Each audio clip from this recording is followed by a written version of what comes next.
कृष्णं नारायणं वन्दे कृष्णं वन्दे ब्रजप्रियं कृष्णं द्वैपायनं वन्दे कृष्णं वन्दे पृथासुतं कृष्णाय वासुदेवाय हरये परमात्मने प्रणतक्लेशनाशाय गोविन्दाय नमो नमः। नारायणाय नमोस्तुते। श्री सद्गुरुदेवाय तुभ्यं नमामि तुभ्यं नमामि तुभ्यं नमामि। उपस्थित भगवत प्रेमी सज्जन वृंद, भगवान की असीम महानमहती कृपा से हमें भगवान कपिल देव के श्रीमुख से श्रवित उस अमृत का पान करने का सुअवसर मिल रहा है। इसके लिए हम परमात्मा देव का जितना भी धन्यवाद व्यक्त करें उतना ही कम है, क्योंकि ये भगवान की असीम कृपा का फल है। अन्यथा तो प्राणी संसार में ही लगा रहता है, चिपका रहता है, फंसा रहता है और सारा जीवन यूं ही गृहस्थी का बोझ ढोते ढोते गधे की तरह से निपट हो जाता है। लेकिन भाग्यवान हैं वह लोग जो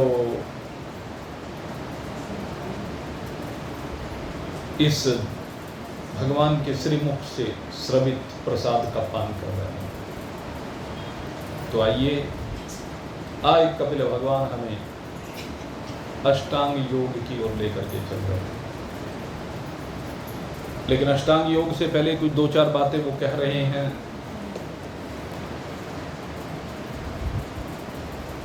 माता देवहूति से कहते कि माते, और यहाँ पर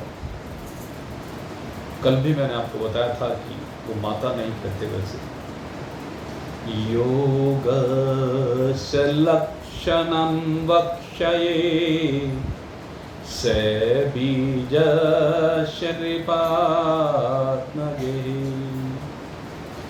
मनो येनैव विधिनः प्रसन्नं याति सतपथम्। क्या कहते हैं? नृप आत्मजे, राजा की पुत्री, शंभु मनु की पुत्री। और यहां पर कल मैंने आपसे चर्चा की थी कि भगवान नृप आत्मजे कहकर के इस भाव को प्रकट कर देते हैं कि देवहूति भक्त है और कपिल भगवान है। यहां पर वो माँ और बेटे के नाते को एक तरफ उठा करके रखते हैं और अध्यात्म पत्र पर ये सबसे बड़ी बात है। अध्यात्म पथ में जो नाता होता है वो गुरु और शिष्य का नाता होता है, और ये नाता शिष्य की ओर से होता है, गुरु की ओर से कोई नाता नहीं होता। क्योंकि जो सद्गुरु होते हैं वो अपनी ब्रह्म स्वरूपता में सदा ही विराजित हैं, और जो शिष्य है वह अभी उस स्थिति में विराजित नहीं हुआ है। तदर्थ उस स्थिति में विराजमानता के लिए वह सद्गुरु की शरण को प्राप्त होता है। और सद्गुरु कौन है? जो ब्रह्मी भाव में न केवल स्थित है अपितु ब्रह्म जिज्ञासा लेकर के जो भी आता है उसकी जिज्ञासा को निवृत्त करके उसे भी ब्रह्म स्वरूपता में विराजमानता का प्रयास करता है, ऐसी सदगुरु। तो वहां पर ये नाता रहता नहीं है। यद्यपि सदगुरु की ओर से अनेक बार प्रसंगवश, जैसे यहाँ पर निरपात में भी कह दिया गया, कहीं पर माते कह दिया गया, कहीं पर वत्स भी कह दिया गया, इन संबंधों को भी अनेकानेक प्रकार से व्यक्त किया गया, लेकिन वास्तविक संबंध शिष्य की ओर से यही है कि वो सदगुरुदेव हैं, मैं उनका शिष्य हूँ। और ये नाता संसार में कह रहा हूँ सबसे बड़ा नाता है। इस नाते के आगे माता पिता भाई बंधु कुटुंब कबीला इत्यादि जितने भी सांसारिक नाते हैं वो सब पीछे छूट जाते हैं, क्योंकि नाता एक ऐसा नाता है, अगर यदि ये नाता जुड़ जाए तो संसार के बंधनों से निवृत्त करने वाला होता है। संसार के अन्य जितने भी नाते हैं वह सब संसार में फंसाने वाले हैं, संसार में बांधने वाले हैं। वो तो संसार को खींचने वाले नाते हैं भाई, पति पत्नी हो, माता पिता हो, भाई बंधु हो, बाल बच्चे हो। अगर कोई इस ओर बढ़ना भी चाहता है तो ये सब रास्ते में बाधा बन करके खड़े होते हैं और रास्ते में बाधा बन करके खींचने का प्रयास करते हैं उल्टे संसार की ओर। अगर संसार छोड़ना भी चाहता है तो फिर वो छोड़ने नहीं देते, पकड़ के बैठ जाते हैं। इसलिए कहा कि सदगुरु का जो नाता होता है वो सबसे बड़ा होता है। वो पिता से भी बड़ा नाता है, वो माता से भी बड़ा नाता है। संसार में सबसे बड़ा नाता हुआ ये क्यों? क्योंकि वो सदगुरु आपका नाता संसार से हटाकर, विनाशी से हटाकर, अनित्य से हटाकर, परिवर्तनशील से हटाकर, क्षण भंगुर से हटा करके उस नित्य, उस अविनाशी, उस शाश्वत सदा रहने वाले तत्व के साथ जोड़ने का काम करता है। नाता सबसे बड़ा है भगवान का, भगवान से बड़ा कोई नाता नहीं, लेकिन उस भगवान के साथ जोड़ने के लिए ही सदगुरु की आवश्यकता होती है और सदगुरु यही काम करता है, क्योंकि वो स्वयं भी परमात्मा से जुड़ा होता है और जो उसकी शरण में आता है उसे भी परमात्मा से ही जोड़ना, यही काम उसका है। और ये जोड़ना ही योग कहलाता है। योग का जो शाब्दिक अर्थ है वो जोड़ना है। और जोड़ने की तो बात ये है भाई, सब जुड़े हुए हैं, पति पत्नी से, बाल बच्चों से, माता पिता से, धन दौलत से, मान सम्मान से, मित्र समुदाय से, संसार से, पता नहीं काहे काहे से सब जुड़े हुए हैं, लेकिन उसका नाम योग नहीं है, ये ध्यान रखना। योग केवल उसका नाम है जब कोई सदगुरु आपके जीवन में आए और वो आपको जोड़ दे परमात्मा से, और ऐसा जोड़ दे कि बस फिर छूटे नहीं, वो पलस हो जाए, आत्मा और परमात्मा मिलकर के एक हो जाए। ये है असली योग। और बाकी भाई कहते हैं श्वास को खींचना छोड़ना, इसको भी योग बहुत लोग कहते हैं, लेकिन ये योग का एक साधन है, ये भी सार्थक है, लाभकारी है, अभी चर्चा करेंगे, लेकिन इसका नाम योग नहीं है। आप जिसे भी देखो कि मैं तो योग करता हूँ, सुबह उठ करके दिन में भी योग करता हूँ, क्या करता है भाई योग में? तो कुछ एक्सरसाइज बताएगा, योगाभ्यास, और कुछ श्वासों की प्रक्रियाएं बताएगा, बस। लेकिन इसका नाम योग नहीं है, ये योग के अंगों में आता है। योग का असली अर्थ है आत्मा और परमात्मा का मिलन, या कहें सगुण भाव में तो जीव और ईश्वर का मिलन। जीव जब भक्ति से संयुक्त होकर के ईश्वर की आराधना करता है, ईश्वर का ध्यान करता है, तो उसकी तन्मयता ऐसी बन जाती है कि उसे अपने और परमात्मा के बीच में कोई भेद नहीं दिखाई देता। इसका नाम ही योग, ये सगुण योग है। और वो मैंने आत्मा परमात्मा की एकता का जो होता है वो निर्गुण योग है। एक सबीज समाधि होती है, निर्वीज समाधि होती है, सविकल्प समाधि के, एक निर्विकल्प समाधि के। तो अपनी जगह दोनों ठीक। जिसकी आस्था सगुण के प्रति है तो वो सगुण की बात करे, और जिसकी आस्था निर्गुण के प्रति वो निर्गुण की बात करे। लेकिन हमारी दृष्टि में तो दोनों का कॉम्बिनेशन है, सगुण और निर्गुण दोनों का कॉम्बिनेशन। जैसे पंखा चल रहा है, पंखा सगुण और निर्गुण दोनों के संयोग से चल रहा है। सगुण रूप में आप पंखे की पंखुड़ियां देख रहे हैं, मोटर देख रहे हैं, और निर्गुण रूप में इसके अंदर प्रवाहित होने वाली विद्युत है। ठीक इसी प्रकार से जो हमारा शरीर है, ये शरीर सगुण है, और शरीर के अंदर प्रवाहित होने वाली परमात्मा की शक्ति, जिसके द्वारा इसमें चेष्टाएं होती हैं।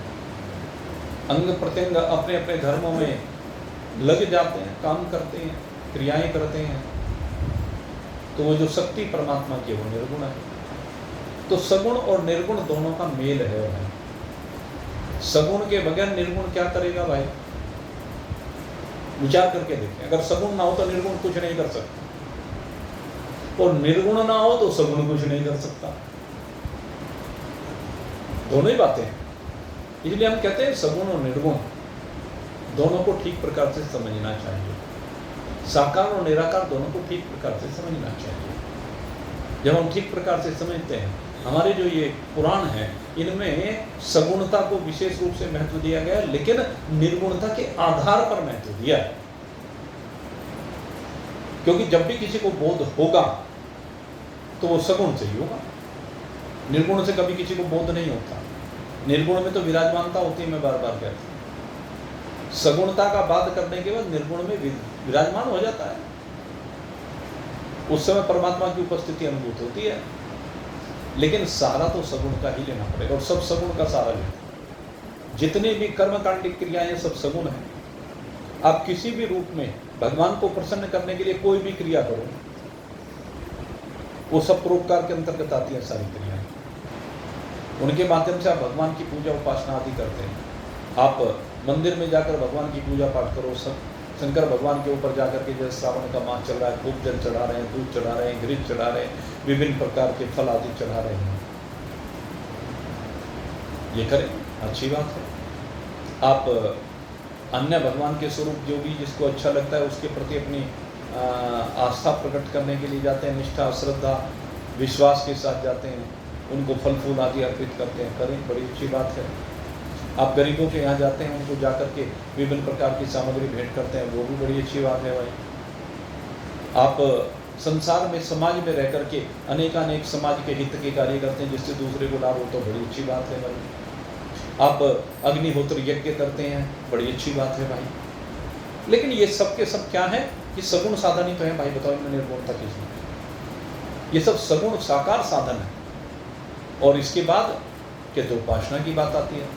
जब भी आप उपासना करते हैं तो किसी न किसी नाम का सहारा लेते हैं। आप कभी भी देख लेना, उपासना में हमेशा नाम का सहारा लेना पड़ेगा। वो नाम कोई सा भी, आप परमात्मा के नाम जो भी रख दो, कोई राम का नाम रखेगा, कोई कृष्ण का नाम रखेगा, कोई नारायण नाम रखेगा, कोई शिव नाम रखेगा, कोई ओम नाम रखेगा, कोई भगवती का नाम रखेगा, कोई कुछ भी रख लीजिए। भाव क्या है? सबके पीछे भाव एक ही परमात्मा है। आपने जब कोई भी नाम रख दिया तो नाम रखते ही सगुणता आ गई। जब भी आपने किसी भी नाम का सहारा लिया वहीं पर सगुणता आ गई। अब जैसे ओम की बात है, ओम के सगुण और निर्गुण दोनों रूप होते हैं। लेकिन ये केवल ये नहीं कि ओम का ही, हम जो राम को कहते हैं तो राम भी तो ओम ही है। राम को अलग थोड़े ना है। राम का सगुण रूप भी है, निर्गुण रूप भी है। नारायण का सगुण रूप भी है, निर्गुण रूप भी है। हरि है तो उसका सगुण रूप भी है, निर्गुण रूप भी है। तो आप पहले सगुण के सारे आगे बढ़ेंगे। जब भी हम बोल देते हैं कोई शब्द, तो शब्द बोलते ही वो सगुण हो गया। राम बोलते ही वो सगुण हो गया। यद्यपि रोम रोम में बस रहा है, हम उस शक्ति को कहते हैं जो ब्रह्म तत्व जिसको कहा गया है, लेकिन ब्रह्म कहते भी सगुण हो गया, इसलिए वो केवल अनुभूति का विषय है। निर्गुण तो ब्रह्म माने व्यापक, राम माने रोम रोम में बसने वाला, ओम माने वो निर्गुण निराकार जो सबको आधार अधिष्ठान प्रदान करता है, सबका आधार अधिष्ठान है, जो जागृत स्वप्न सुसुप्ति का आधार है, जो स्थूल सूक्ष्म कारण का आधार है, जो जितने भी त्रिपुटियां हैं, ज्ञाता ध्यान देह प्रमाता प्रमाण प्रमेय ज्ञाता ज्ञान ये सब कुछ ओम में ही विराजित है। ओम की 3 मात्राएं सगुण है, और ओम का जो बिंदु मात्र पदार्थ है, मात्रिक पदार्थ जिसको कहा गया, वो निर्गुण है। तो इस सगुण और निर्गुण के बदले चल ही नहीं सकता, दोनों का कॉम्बिनेशन है। हाँ, ये बात जरूर है कि सगुण एक बार आखिर में जाकर के निवृत्त होगा, सगुण के निवृत्त करने पर ही पूर्णता बनेगी, क्योंकि सगुण मिथ्या है, ये बात बिल्कुल स्पष्ट है, इसमें कोई दो राय नहीं। सगुण मिथ्या है, सगुण को आखिर में जाकर के रास्ते से हटाना ही पड़ेगा, तब जाकर के निर्गुणता होगी। सगुण के हटते अपना निर्गुणता में विराजित हो जाएंगे। प्रज्वलित अग्नि सब कुछ खा पी करके शांत हो जाती, कहां शांत हुई? निर्गुण में शांत हुई भाई। जब तक वो जलती रही तब तक सगुणता है, और जब वो शांत हो गई तो निर्गुण में शांत हो गया। ऐसे ये शरीर है, ये स्थूल शरीर, सूक्ष्म शरीर, कारण शरीर, ये जीव भाव, ईश्वर भाव, ये सारे के सारे भाव जितने भी हैं, ये सब उस निर्गुण निराकार ब्रह्म तत्व में ही लय को प्राप्त हो जाते हैं। इसलिए ये योग की बात है, वास्तविक योग तो ये है कि आप सब कुछ का वियोग करके सब कुछ का वियोग करके, सब कुछ को हटा करके निर्विशेष रूप से जो शेष रह जाए वो आप है, वही योग है। सबसे बड़ा योग यही है, इसी को कहते हैं। जब इस योग में आप स्थित हो जाएंगे तो ये निर्बीज समाधि, निर्विकल्प समाधि, समाधि की अवस्था इसको कही जाती है, जहां पर फिर बहुत से लक्षण आते हैं जिनकी चर्चा आगे करेंगे। तो खैर, अब इस विषय की ओर कपिल भगवान हमें लेकर के जा रहे हैं। आइए अब प्रारंभ करते हैं। कपिल भगवान कहते हैं, पहले बेसिक से 2-3-4 बात कही हैं जो पहले भी आ चुकी हैं, कि सबसे पहले तो जो परमात्मा के मार्ग में बढ़ना चाहता है, 2 चीज होनी चाहिए। एक तो चित्त की शुद्धि होनी चाहिए, जिसका चित्त शुद्ध नहीं है उसका योग हो ही नहीं सकता। और दूसरी बात क्या कहते हैं, चित्त प्रसन्न होना चाहिए। चित्त शुद्ध भी होना चाहिए और चित्त प्रसन्न भी होना चाहिए। योग की सबसे पहली कंडीशन ये है, अगर आपका चित्त दुखी है तो योग हो ही नहीं सकता। इसलिए चित्त का प्रसन्न होना भी बहुत जरूरी है। और कैसे होगा? तो कहते हैं कि चित्त जो है शुद्ध और प्रसन्न तब होगा जब शास्त्र विहित जो स्वधर्म है, अपना धर्म, स्वधर्म की बात की यहां पर। स्वधर्म सबका अलग अलग होता है। जो कार्य करता है उसके अनुसार उसके धर्म निश्चित है। स्वधर्मम निधनम श्री, भगवान श्री कृष्ण ने गीता में यही बात कही कि अपने धर्म के लिए मरना भी श्रेयकर है, पर धर्मो भया, और दूसरे का धर्म भय प्रदान करने वाला। इसलिए कहते हैं कि शास्त्र ने जो निश्चित आपके लिए धर्म किया, मान लीजिए जिसको विद्या प्रदान की है भगवान ने योग्यता देख करके, उसका कार्य है कि उस विद्या का दान करे, विद्या का दान। और यहाँ पर विद्या से तात्पर्य आध्यात्मिक विद्या से। देखो 2 प्रकार की विद्या है, लौकिक विद्या है। लौकिक विद्याएं तो एक तो यह कमाने खाने का साधन है, वो अलग विषय है, उसकी चर्चा नहीं होती। जो कमाने खाने के लिए भाई जितने स्कूल चल रहे हैं उनमें जो शिक्षक हैं वो अगर ये केवल उसको निःशुल्क दान करने लगेंगे तो उनकी रोटी कहाँ से निकलेगी, उनकी व्यवस्था कैसे चलेगी? तो वो काम नहीं हो सकता। शिक्षक को वेतन चाहिए, तो वो अलग विषय है। लेकिन यहाँ पर जब बात होती है आध्यात्मिक विद्या, तो हम जब भी चर्चा करते हैं तो ये आध्यात्मिक विद्या की बात है। जिसने इस आध्यात्मिक विद्या को प्राप्त किया है वह निःशुल्क इस विद्या को दान करे, विद्या का दान करे, ये उसका स्वधर्म है। लेकिन अगर वो विद्या को बेचने लगे तो ये उसका धर्म नहीं है।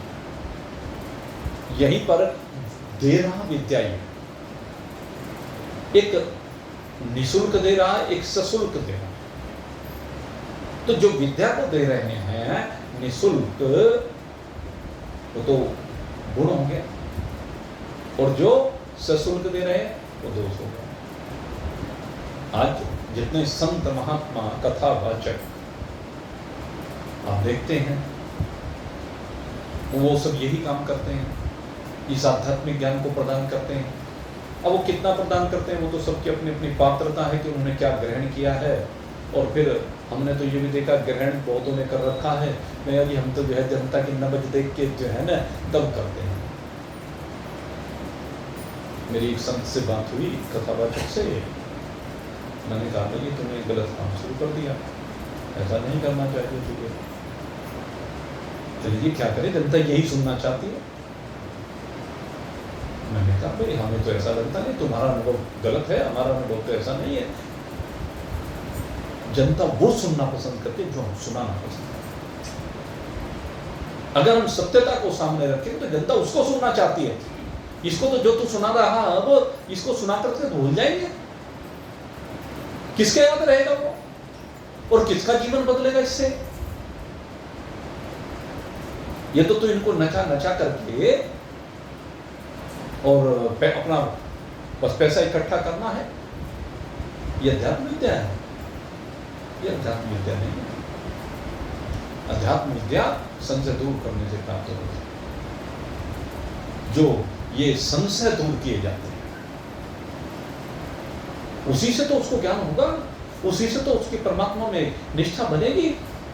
तो छाया का सुख क्यों प्रदान कर रहा है? छाया के सुख की बात नहीं भाई, प्रतिबिंब के सुख की बात नहीं भाई, बिंब के सुख की बात कर, परमात्मा के सुख की बात कर। और अगर ये तू वास्तविक माल को परोसेगा, वास्तविक माल को अगर तू परोसेगा तो बड़ा स्वादिष्ट है वास्तविक माल, उससे अधिक सरस कोई माल नहीं है। इस अध्यात्म विद्या से सरस विद्या कोई दुनिया में है ही नहीं। इसका मतलब यह कि तूने इस विद्या को ठीक से ग्रहण नहीं किया, तो व्यापार करने में लग गया, तो ये दोष आ जाता है, ये अवगुण आ जाता है। और भाई देखो, मैं जब भी मेरा ऐसे लोगों से सामना होता है मैं तो कह देता हूँ सब, क्योंकि वो पथभ्रष्ट होते हैं।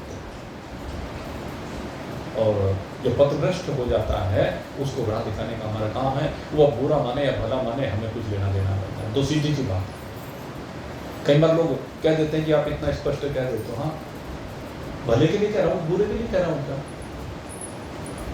अभी मैं एक विषय के ऊपर एक दिन चर्चा चल रही थी, और चर्चा चलते चलते इस बात के ऊपर चर्चा हो रही थी कि जैसे बच्चे हैं, बच्चों की कोई शिकायत स्कूल से आती है। बच्चों की जब शिकायत स्कूल से आई, किसी शिक्षक ने की या प्रिंसिपल ने की, किसने भी की शिकायत, हम उल्टा फिर उससे बच्चे से पूछते हैं, पूछते सब में जब शिकायत आती है, और बच्चा अपनी भाषा में उलट करके उसका रूप बदल करके हमें बताता है। वो जो वास्तविक पक्ष है उसको ना रख करके अपना पक्ष रख देता है, और उसके बाद अभिभावक जाता है और जाकर के जी आपके शिक्षक ने आप उल्टी शिकायत करो। शिकायत तो आपके शिक्षक की है, आपका बच्चा पढ़ नहीं रहा है। बच्चा के लिए शिक्षक चाहता है कि बच्चा पढ़ ले, इसमें फटाफट सुधार हो जाए तो पढ़ ले, इसलिए वो सुझाव देता है। आपका बच्चा स्कूल से एब्सेंट चल रहा है, ध्यान नहीं लगाता है, इधर उधर ध्यान लगाता है, उसे उधर उधर के ध्यान से हटा करके वो शिक्षा की ओर ध्यान लगाए, उसका उद्देश्य तो यह है। शिक्षक अगर कोई बात कह रहा है तो अच्छे के लिए कह रहा है। आज अगर यदि आपने उसके अच्छे के लिए कही हुई बात का विरोध किया तो कल वो कहना बंद कर देगा। आप जाकर के अगर शिक्षक के खिलाफ बात करेंगे तो कहेगा मेरा क्या जा रहा है, नहीं पढ़ता, नहीं सही, बिगड़ेगा तो इसका बच्चा बिगड़ेगा, मेरा क्या जा रहा है आगे। वो भी फिर शांत हो जाता है, अब सुनने के लिए थोड़ा ना बैठा। इसलिए मेरे मित्रों, अब कोई कुछ भी कहे, हम तो सीधी सी बात कहते हैं। हमारा दायित्व तो बनता है कि अगर कोई गलत राह पर जा रहा है तो हमसे सीधा राह दिखाएं अगर हम जानते हैं। अब वो फिर चले ना चले, अगर उसको कुएं में गिरना है गिर भाई, अब मैं क्या करूं? जिसको कुएं में गिरना है वो गिरे, तो हमें क्या लेना देना है? हम तो बात ये है कि अगर यदि हम कथा कर रहे हैं तो हमारा उद्देश्य ये है कि जितने देर में हम कथा करें उस कथा का प्रभाव श्रोता के ऊपर पड़े, उसके जीवन में परिवर्तन हो, उसका जीवन बदल करके परमात्मा की ओर बढ़े। हम तो केवल पूरी जोर इसी बात में लगाते हैं। और नहीं तो भाई वही बात है कि वो संगीत वाले रख करके आधा समय उसमें निकाल करके हम क्यों इतनी देर तक गले से फाड़ो, वो कहते हैं क्या है, गला फाड़ फाड़ करके हमें क्या जरूरत पड़ी भाई है? 3-3 घंटे लगातार बोलते हैं, दोनों समय बोलते हैं, हमारे गले का क्या हाल हो जाता है तो हमें पता है। लेकिन उसके बावजूद जब हम घर आते हैं तो 2-3 दिन हमें भी लगता है कि भाई हाँ 2-3 दिन गला ठीक होने में लगते ही हैं, कम से कम ज़्यादा भी लग जाते हैं और कई बार इन्फेक्शन भी हो जाता है। लेकिन हम तो भाई जो हित की बातें वो करेंगे। अब वो तो भाई दूसरे लोग किस तरह करते हैं हमें क्या लेना देना इस बात का, लेकिन हमारा कार्य है कि हम सही राह दिखाएं। अब जरूरी थोड़े ना 7 दिन की कथा करें, अगर आपका शरीर सामर्थ्य आपकी नहीं है शरीर की तो 3 दिन कर लीजिए, 2 दिन कर लीजिए, 1 दिन कर लीजिए, तो जरूरी थोड़े ना है। जितना आप कर सकते हो उतना कर लीजिए, लेकिन जो शिक्षा दें वो बिल्कुल योग की शिक्षा दें, परमात्मा से जुड़ने की शिक्षा दें। तो हमारा उद्देश्य यही है भाई। कपिल भगवान अपनी माता देवहूति को यही बता रहे हैं। सबसे बड़ी बात यही है भाई, शास्त्र विहित स्वधर्म का पालन। ये आप अपने धर्म का पालन करेंगे। बच्चा गलती कर कर आता है तो उसे टोकना जरूर, उसके कान खींचना जरूर, नहीं खींचोगे वो बिगड़ेगा, 100% बिगड़ेगा। बच्चे को कभी भी खुली छूट नहीं देनी चाहिए, प्रतिबंध भी ज्यादा नहीं लगाने चाहिए, लेकिन सामंजस्य बैठाना चाहिए। ये बहुत जरूरी है, स्वधर्म है ये गृहस्थ का धर्म है। स्वधर्मो निधन से परधर्मो भयावह। जैसे अब सीमा पर हमारा सैनिक खड़ा हुआ है, लड़ाई होती है, तो लड़ाई होने में उसका धर्म क्या है कि डट करके उसके सामने खड़े हो जाए, मरने मारने से पीछे ना हटे। लेकिन अगर यदि यहाँ घर में भी आ जाए, घर में भी लड़ाई होती है भाई, यहाँ भी मरे मारेगा क्या? पति पत्नी के बीच में लड़ाई होती है तो मरे मारेगा क्या? बहुत लोग हैं ये काम भी कर देते हैं, पागलों की कमी तो नहीं है ना। घर में भी होती है, मित्रों के साथ भी होती है, लड़ाई हो भी जाती है, कोई बात नहीं, लेकिन उसमें मरने मारने की बात नहीं होती है।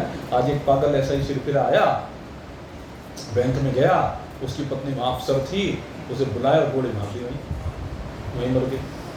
घर में आया, उसकी बहन थी, उसको गोली मार दी, फिर अपने आप बचा, अपने आप को भी गोली मार दी। केस खत्म। तीनों को ठीक है, ये स्वधर्म नहीं है, ये नरक का खुला हुआ द्वार है। ये नरक का खुला हुआ द्वार है भाई। जो ऐसा कर्म करता है, उसने सोचा कि चलो रोज रोज के झगड़े से एक दिन छुटकारा मिल जाए। छुटकारा नहीं मिला भाई, आगे से फिर यात्रा शुरू हो जाएगी, आगे फिर लड़ते हुए पैदा होगे, लड़ते हुए मर जाओगे आगे। फिर ये बुद्धिहीनता है, ये धर्म नहीं है। गृहस्थ में अगर बर्तन खड़कते हैं तो उन खड़कते हुए बर्तनों को शांत करने की आवश्यकता है, तो वो शांत प्रेम से किए जाते हैं, अपने व्यवहार से किए जाते हैं, मौन रहकर किया जाता है। जब आप गृहस्थ में प्रवेश कर रहे हैं तो गृहस्थ को चलाना आपका धर्म है। चाहे कितने भी विपरीतता आए, उस विपरीतता के आने पर आपको सजग होकर के जीना। घर की व्यवस्था को बनाना आपका अपना धर्म है, कोई दूसरा थोड़ा ना व्यवस्था बनाने के लिए आएगा। व्यवस्था आपको अपने आप बनानी पड़ेगी। उसमें अब ये थोड़ा ना इसको मार दिया, इसको मार दिया, इसको मार दिया, काम खत्म है, ये नहीं होता। तो भगवान कहते हैं शास्त्र में शब्द इसीलिए कहा कि शास्त्र ने जिस चीज की आज्ञा दी, आप वो करें। योग से पहले की शर्तें हैं भाई, शास्त्र विहित स्वधर्म का पालन करना और शास्त्र विरुद्ध जो आचरण है उसका परित्याग करना, क्योंकि पापाय परपीडनम, दूसरे को पीड़ा देना पाप है और परोपकाराय पुण्य है। परोपकार सबसे बड़ा पुण्य है। इसलिए कहा कि शास्त्र विरुद्ध आचरण का बिल्कुल परित्याग करें। और एक बात और कहा, प्रारब्ध के अनुसार जो कुछ मिल जाए, जो भी मिल गया प्रारब्ध के अनुसार उसी से संतुष्ट रहना। और अगला लक्षण बताया है, आत्मज्ञानियों के चरणों की पूजा करना। देवाल लभदेन संतोष आत्मविच चरणार्चनम, आत्मवित चरणा अर्चनम। जो आत्मवित मनुष्य है, महान पुरुष हैं, उनके चरणों की पूजा करनी चाहिए। और इसके बाद कहा कि जो विषय वासनाओं को बढ़ाने वाले कार्य हैं उनसे दूर रहे। जिसके अंदर जिस भी विषय की चाहत है उस विषय से दूर रह करके उसका परित्याग करें। इसे कहा कि ये बलात्कार है, जबरन है, लेकिन करें। पहले बलात्कार करें, फिर धीरे धीरे अपने आप ही उन चीज़ों से मन हटेगा। तो इसलिए कहा कि विषय वासनाओं को बढ़ाने वाले कर्मों से दूर रहना चाहिए। और जो संसार के बंधन से छुड़ाने वाले कार्य हैं उनका अधिक से अधिक किया जाना। संसार से हटाकर के परमात्मा में जो प्रेम को बढ़ाने वाले हैं वो कार्य सदा करना चाहिए। जैसे कथा का सुनना है, मंदिरों में जाना है, भगवान की पूजा अर्चना करना है, साधु पुरुषों के साथ बैठना है। मित्रों के साथ भी बैठे तो ऐसे मित्रों के साथ बैठे जहाँ सत्संग चर्चा हो। तो इस धर्म को अधिक से अधिक बढ़ाना है। इधर उधर फालतू ऐसी जगह मत बैठे जा करके जहाँ इधर उधर की फालतू की चर्चा हो। नहीं तो वहाँ बैठने की जरूरत क्या है? कहाँ बैठे? जहाँ भगवत चर्चा, जहाँ अच्छी बातों की चर्चा होती हो तो वहाँ जा करके बैठें। और एक और बड़ी बात कही कि पवित्र और परिमित भोजन, एक ये बहुत बड़ी बात है। कहते हैं एक तो आपका भोजन पवित्र होना चाहिए। अभी जब अग्रवाल हमने कथा की थी तो देखो उसका प्रभाव बताता हूँ। जब किसी को लगती है ना तो किस तरह से लगती है। क्या हुआ कि एक हमारे सत्संगी साथी वो वहाँ अग्रवाल गए थे, तो अग्रवाल धाम में किसी दिन भोजन की चर्चा चली होगी। और जब भोजन की चर्चा चली थी तो मेरे तो ध्यान नहीं, क्या कहते हो तो समय पे जो हो गई सो हो गई भाई। तो वहाँ पर मैंने कहा होगा कि भाई भोजन में ये चीज़ खानी चाहिए, नहीं खानी चाहिए। प्याज, लहसुन, बलका, मसूर की दाल, बैंगन, सलजम, ये जो तामसी पदार्थ हैं इनका हम निषेध करते हैं सदा। तो कहने लगे जी तब से मैं लगभग मेरे ख्याल से अग्रवाल धाम की कथा को 2 महीने हुए, आज की बात है।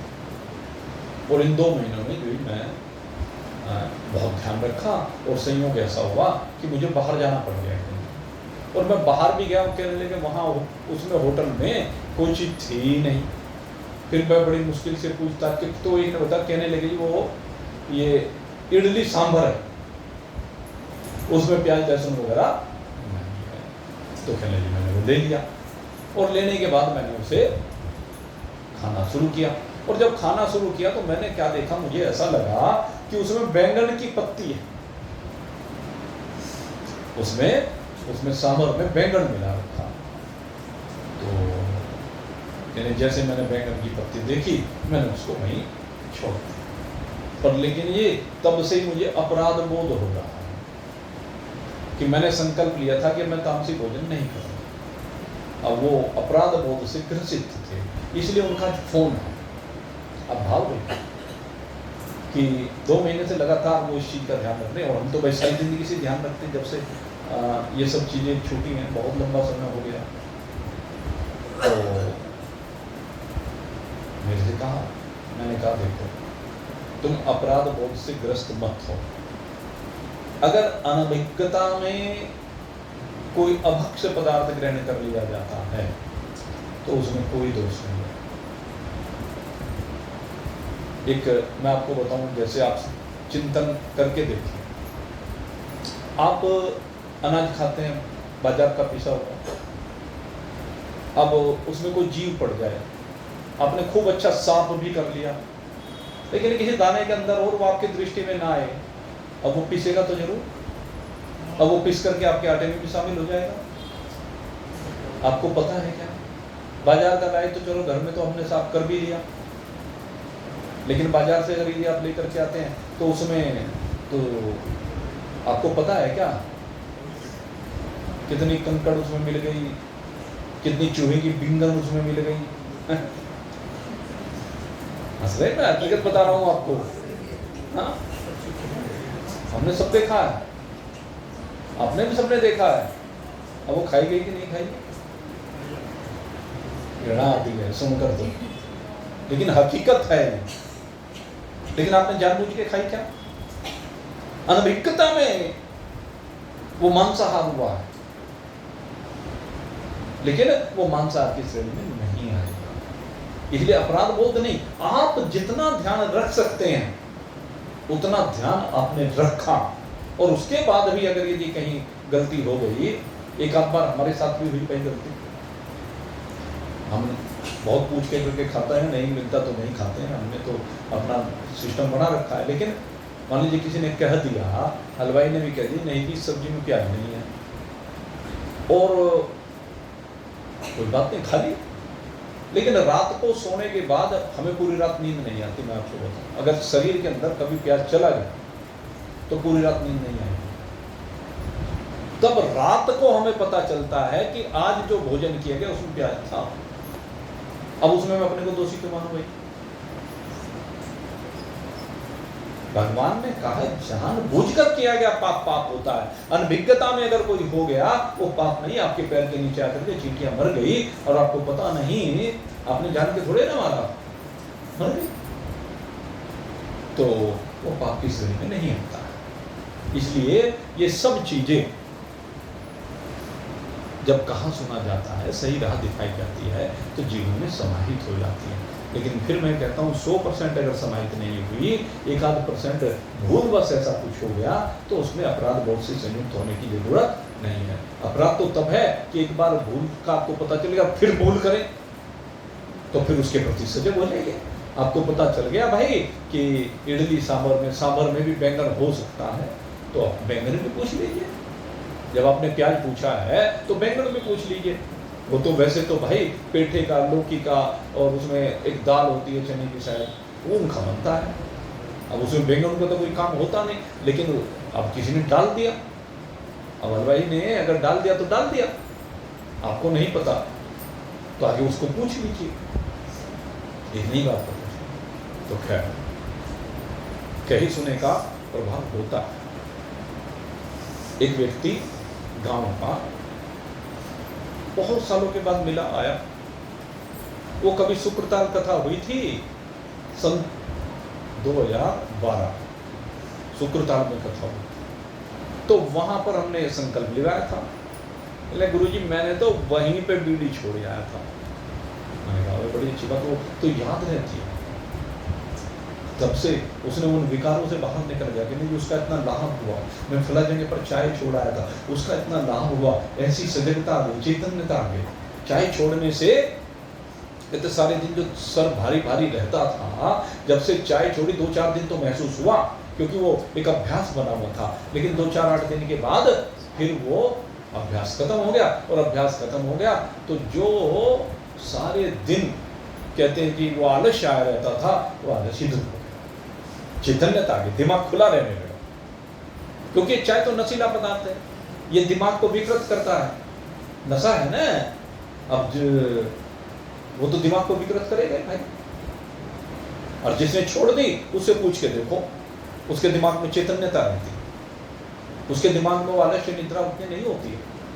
आता तो सबको आलस्य भाई, और निद्रा भी होती है, लेकिन उतना नहीं। चाय पीने वालों को ज़्यादा आता है, कॉफी पीने वालों को उससे भी ज़्यादा आता है, ये मैं आपको फैक्ट बता रहा हूँ।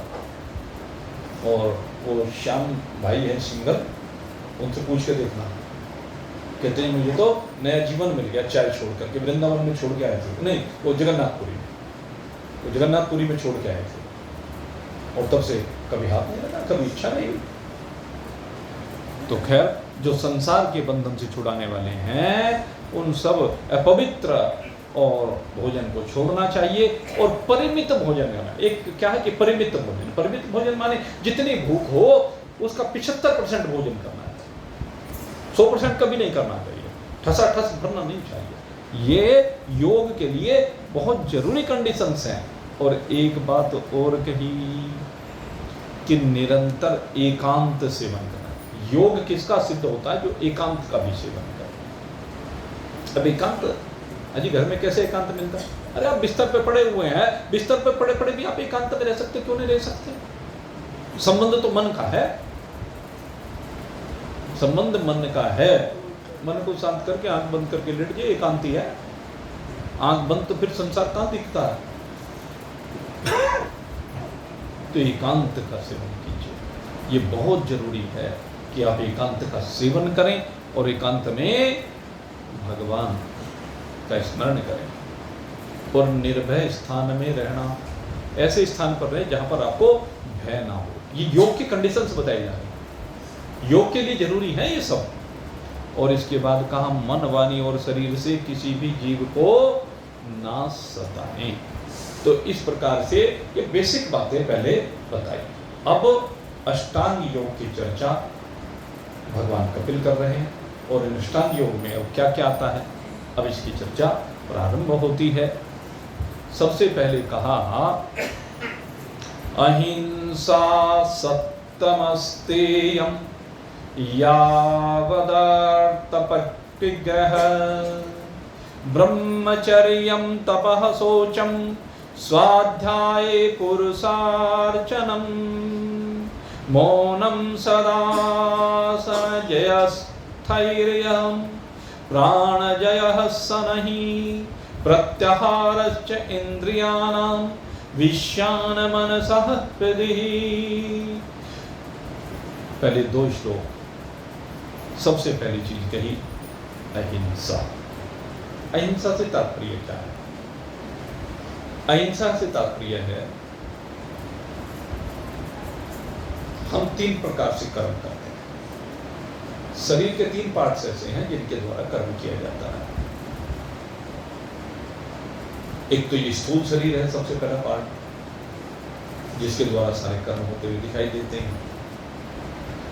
दूसरे कहते हैं कि सूक्ष्म शरीर के 2 तत्व हैं। 2 पार्ट कौन कौन से? ये वाणी, इससे कर्म होते हैं, और तीसरा मन से कर्म होते हैं। मन, वाणी और शरीर, इन तीनों के द्वारा कर्म किए जाते हैं, चेष्टाएं की जाती हैं। जो चेष्टा होती है उन्हीं का नाम कर्म होता है। यद्यपि मन के कर्म दिखते नहीं है, मन के अंदर जो भावना है, लेकिन मन के द्वारा ही वाणी संचालित होती है और मन के द्वारा ही शरीर संचालित होता है। और वाणी और शरीर के कर्मों से ही पता चल जाता है कि इसका मन कैसा है। किसी भी व्यक्ति के जो कर्म है, जो शरीर से और वाणी से करता है, कैसा वो बोलता है, कैसे वो शरीर से कर्म कर रहा है, उससे पता चल जाता है इसका स्वभाव कैसा है। जैसे वो आती है ना, वो भागवत में प्रारंभ में महात्मा में आत्मदेव की धर्मपत्नी धुंधुली, तो उसको धुंधुली को कहा गया कि वो कर्कशा। कर्कशा कैसे पता चला? वहां पर कर्कशा आता है क्योंकि जब भी बोलती तो आगे उगलती, इसलिए कर्कशा कहा गया। तो पता चल गया वाणी से। तो हमारी वाणी हमें बता देती है। अब जिसकी वाणी दूसरे के लिए हितकारी हो, जिसकी वाणी भला करने के लिए हो, वो वाणी की बात है। जिसकी वाणी से किसी को कष्ट ना हो। लेकिन फिर वही बात आ जाती है, अगर भले के लिए बोली गई और उससे उसको कुछ समय के लिए कष्ट भी प्रतीत होता है तो भी वो लाभकारी है। अब बच्चे को अगर यदि उसकी गलती पर सीख नहीं देंगे, उस समय हो सकता है और थप्पड़ भी मार देंगे, तो उस समय का थप्पड़ उसके जीवन का निर्माण करेगा, वो हिंसा की श्रेणी में नहीं आएगा। लेकिन आपकी वाणी अगर किसी का जी दुखाने के लिए है, किसी को कष्ट देने के लिए है, तो वो हिंसा बन जाती है। सत्यम कुर्यात् न अप्रियम कुर्यात्। शास्त्र ने कहा कि सत्य भी बोलिए और प्रिय भी बोलिए। सत्यम कुर्यात्, प्रियम कुर्यात्। सत्य के साथ साथ प्रिय भी बोलना सीखिए। और बच्चे के लिए वो जो डांट होती है वो क्रोध नहीं कहलाता, शास्त्र की भाषा में उसे कहते हैं मन्यु। शास्त्र उसको मन्यु कहकर के संबोधित करता है। जब आप सीख देने के लिए कैड़ा करके बोलते हैं, बच्चा दंगा कर रहा है और दंगा करते हुए आपको कैड़ा करके उसे बोलना पड़ेगा, तो वो हिंसा नहीं है। हिंसा तो तब है कि जब आप परिवार में किसी के भी साथ किसी भी तरह से असभ्य आचरण करते हैं, वो हिंसा है। असभ्य आचरण हिंसा कहलाता है। आपके शरीर की असभ्य क्रिया वो हिंसा कहलाती है। तो ऐसा कोई कार्य न करें जिससे किसी को कष्ट होता हो। लेकिन इसका मतलब ये नहीं कि सिपाही है और सामने डाकू आ जाए, डाकू को वो गोली ना मारे। अजी हमने तो अहिंसा व्रत ले रखा, वो हिंसा में भी अहिंसा है। जिस समय कहते हैं कि मेघनाद का वध किया यज्ञ करते हुए, यज्ञ कर रहा था और यज्ञ करते हुए को लक्ष्मण जी ने जाकर के यज्ञ का विध्वंस किया। और विध्वंस करने के बाद मनुष्यों ने प्रश्न किया कि आपने यज्ञ का विध्वंस करके उसको मेघनाद को मारा, यज्ञ करते हुए को मेघनाद को मारा। कहने लगे हाँ, कहने तो आपने गलत किया। नहीं, गलत नहीं किया, सही किया। क्या सही किया? कहने लगे एक यज्ञ को विनिष्ट करने से अगर लाखों करोड़ों यज्ञों की रक्षा हो सकती है, तो वो एक यज्ञ को विनिष्ट करना, उन लाखों करोड़ों यज्ञों को संरक्षण देना, वो श्रेष्ठ है। अन्य की रक्षा। एक सती सतवंती नारी सलोचना सती हो गई, लेकिन कहते उस मेघनाद के मरने से कितने सतियों के सतीत्व की रक्षा हुई है, इस ओर भी तो ध्यान दीजिए। तो ये मेघनाद की हिंसा हिंसा नहीं है, यह अहिंसा। एक रावण के मरने से, क्योंकि हम कहते हैं कि रावण को मार दिया ब्रह्म हत्या का पाप लग गया। नहीं भाई, अगर रावण के मरने से अनेक सतवंती नारियों की सत्य की रक्षा हुई है, तो उसमें कोई अपराध नहीं है, कोई पाप नहीं है। ये शास्त्र कहता है। हिंसा तो तब है जब हमने किसी अच्छे व्यक्ति को, किसी सभ्य व्यक्ति को अपनी वाणी से, शरीर से, धन से, पद से कष्ट दिया है, तो यह हिंसा कहलाती है। तो इस प्रकार से योग का सबसे पहला लक्षण अहिंसा आया। यहाँ पर यम और नियम करके अलग अलग 10 लक्षण नहीं कहे, यहाँ सीधे 10 लक्षण कहते हैं। पतंजलि योग में इनको 5 यम नाम दिया, 5 नियम नाम दिया, लेकिन यहाँ पर सीधे सीधे 10 की बजाय भी यहाँ 9 लक्षण कहे। मैं आपको बताऊं, यम और नियम में 9 लक्षण यहाँ पर कहे, तो 10वां लक्षण जो है वो ये समझ लीजिए कि उसके अंतर्निहित है। उसकी चर्चा मैं कल करूंगा, क्योंकि अब तो समय हो गया है, तो इसलिए कल। हाँ, वो विषय है तो एक समझाने वाली बात है। क्या है, इस योग दर्शन के जो सूत्र हैं उनकी चर्चा कल आपके सामने करेंगे। आज तो इतना ही प्रसाद स्वीकार करें। आप सबके लिए बहुत बहुत शुभकामनाएं करते हुए अब यही सत्संग को विश्राम दे रहे हैं। और आज ये हमारे आदरणीय सुरेश जी, इनके मन में आज फिर भाव बना, और भाव बनने पर कहने लगे कि थोड़ा सा माता अन्नपूर्णा का प्रसाद आज भी लगवा दो। तो ठीक, और इनका भाव है, इनके दिल के भाव इस तरह के हैं, हमेशा रहते हैं। तो हम हृदय से इनके लिए भगवान से प्रार्थना करते हुए माता अन्नपूर्णा का भोग लगाएंगे और उसके बाद उस भोग को सब ग्रहण करेंगे, उस प्रसाद को सब ग्रहण करेंगे। आप सबके बहुत बहुत शुभकामना। बोलिए सच्चिदानंद